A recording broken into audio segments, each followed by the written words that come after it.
Okay, so how do we find things out? No, really. People say random stuff all the time, like going to college increases your salary, but how do we know that's true? Well, one answer is that you just look at how much money college graduates make and compare it to people who only graduated high school. But does that really make sense? In other words, does going to college really make you earn an extra $24,000, or is it the other stuff that's correlated with college? Here's what I mean. Imagine you have two friends. One of them gets into Harvard and the other just sits on his ass all day and plays League of Legends. And he's still only bronze 2. The Harvard guy is obviously going to make more money, but it's not because he's going to go to Harvard. It's likely because he's more intelligent and hardworking. That's what got him into Harvard. So even if you randomly switch their places and let your other friend go to Harvard, he would probably still just flunk out and spend all day playing League, while your smart friend might pursue a startup or teach himself the skills necessary to excel in life. So the college wage premium, that $24,000 difference between college graduates and high school graduates, is not the effect of going to college. It's also the sum of all the differences between people who go to college and people who don't. Let me list a bunch more. People with wealthier families are often better able to pay for college than people from poor families. These people also have better connections, so part of the college wage premium is caused by having, on average, richer parents. People who go to college might be more nerdy, they might be more studious, better at concentrating, or a whole host of other things. If you really want to answer the question of does going to college lead to higher wages, then you need to somehow consider all of those factors. In other words, you need to answer the question of if we take the same group of 100 people and send them to college versus not send them to college, how will their wage change? This is really hard because you can't have the same group of people do something and not do something. That's logically impossible.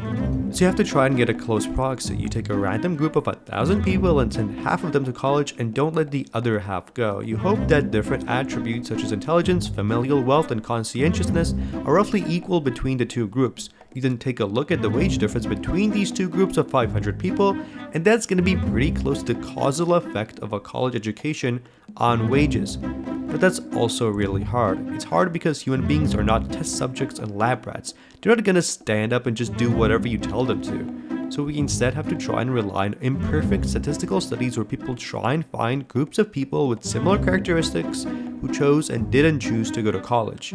This is how the vast majority of social science research works. We try to predict causality, but can't because people are not lab rats. This is also tightly related to a phrase you may have heard before labeled correlation does not imply causation. Simply put, though going to college may be correlated with higher earnings, it does not mean that it causes higher earnings. It could be a whole host of other factors causing it. But now let me try and turn things around on you. Does causation imply correlation? If A does cause B, then will we see it in the data, or might it just not show up anywhere? And the answer is that you can also have causation without correlation. To understand, imagine you're going on a highway with a speed limit of 60 miles per hour. You're in a rush, so you're gonna try and maintain that speed. Suppose you come upon a steep upwards hill. What do you have to do to maintain your speed?